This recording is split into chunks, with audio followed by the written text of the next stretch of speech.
আজ ৪৭তম প্রতিষ্ঠাবার্ষিকী উপলক্ষে যুবদলের এই উদ্যোগটা মূলত হচ্ছে আমিই করতেছি আমার ভাইদেরকে নিয়ে, যেন এই বৃক্ষ ঘাস বিতরণ, ফলযোগ্য ঔষধ মুক্তালোচন উচ্চ বিদ্যালয়ের ছাত্রছাত্রীদের মাঝে চারা বিতরণ করা হয়। মূলত হচ্ছে আমরা যদি প্রত্যেকের স্থান থেকে যদি আমরা বৃক্ষ রোপণ করি, তাহলে আমাদের পরিবেশটা অনেক সুন্দর হয়, অক্সিজেন অনেক বেড়ে যায়।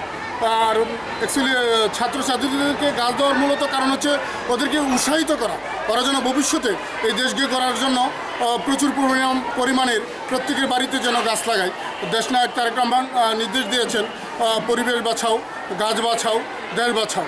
প্রত্যয় নিয়ে আমরা নেত্রকোনা জেলা যুবদল এগিয়ে যাচ্ছি। সবাই আমরাও চাচ্ছি যে আগামীতে যেন প্রত্যেকের যার যার অবস্থান থেকে সেই বৃক্ষরোপণ তাদের প্রত্যেকেকে উৎসাহিত করে ইনশাল্লাহ দেশ আরও এগিয়ে যাবে। আমরা প্রায় এখানে ধারাবাহিকতা মতো প্রথম অবস্থা আমরা দিচ্ছি প্রায় 500-র কাছাকাছি। আজকের যে উদ্যোগটা আমরা পাইলাম, আপনারা জানেন আমাদের এই মুক্তালোচন উচ্চ বিদ্যালয়ের 1400-র মতো স্টুডেন্ট রয়েছে। এই 1400 স্টুডেন্টের মধ্যে আজকে আমরা 500 জন ছাত্রের জন্য আমরা চারা পেয়েছি।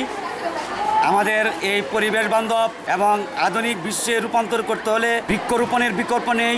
আর সেই বৃক্ষরোপণের জন্য আজকে যে নবসূচনা হয়েছে, আমি আশা করব এরকম সমাজের সহৃদয়বান ব্যক্তিরা আমাদের দরিদ্র ছেলেমেয়েদের চারা দিয়ে সাহায্য করে তারা এগিয়ে আসবেন। এবং আমি উত্তরোত্তর এই মহতী অনুষ্ঠানকে, এই মহতী ঘটনাকে, আমি এই মহতী উদ্যোগকে স্বাগত জানাই।